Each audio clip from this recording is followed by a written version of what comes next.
What would you say is your vision for the future? Like, say 100, 500 years out, 1,000 years out. What do you think humanity might look like then? Yeah, well, I think that's a question for everybody to answer. I think this is a very collective thing. More than ever before, I think more people are going to have a say in what that future looks like for them and for their families and for future generations, that it's not going to be just something that rulers and dictators will define, but that a community defines. And so I think it'll look different all around the world. But I imagine a future where people are in relationship more again, that we have healthy economic relationships with one another in the basic sense, sharing resources with each other, helping each other to survive is the essence of it. And there's so much beauty that can come from that, and coming from those healthy relationships, and being much more connected with nature. I think we're very disconnected from the source of our life, which is fundamentally nature, and I can imagine a future where we, again, celebrate it and know it very intimately and have deep relationships with all of life and all creation. What would you say that people who are first learning about peak oil and the troubles that might come after it, what's the first thing they should do?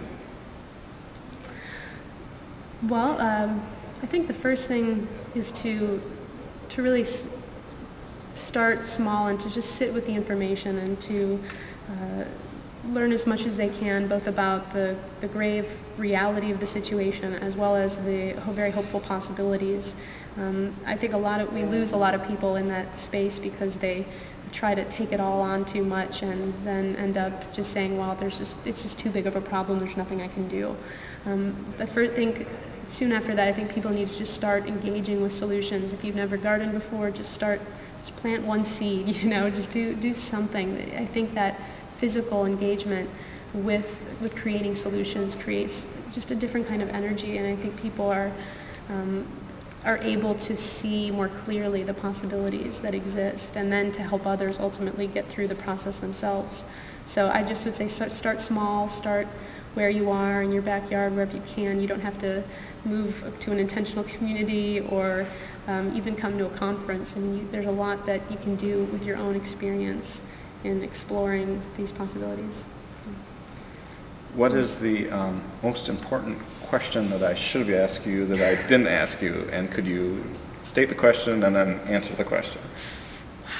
I've never been asked that one.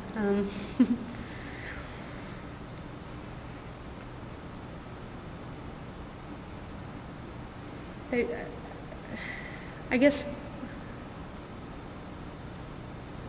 I think it's important to ask people what their vision of the future is, and I think you've done that, but I'm going to turn this on you and ask you what your vision of the future is and could be. Well, I would say that it seems like the Earth was a beautiful, wonderful place for millions of years, and then something happened, and agriculture happened, and humanity acted almost like a invading force to its own planet and kind of took it over and is ruining it, more or less. It concerns me that the biodiversity that we used to have might not be returned for tens of thousands or hundreds of thousands of years.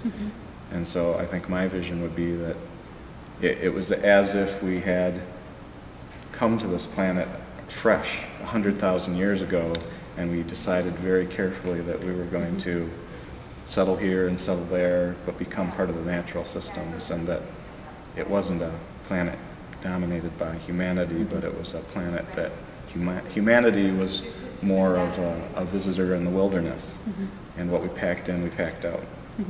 Yeah. That's a beautiful vision. I mean, the destruction is just even hard to comprehend of how much we've done to this planet.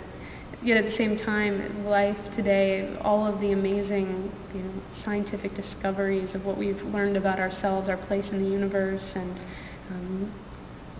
how life works. I mean, there's been some incredible knowledge that we've accumulated, and so I'm excited as we return back to that, I think the place that you're describing, which is, I think we're going to have to head anyways, how we can carry that, the best of this present time with us, what we bring into the future with us, passed down through culture, the stories, the information that we've gained through such a terrible system, but which I think can serve to help us even appreciate in a greater depth the beauty and wonderfulness of the life and creation that we have.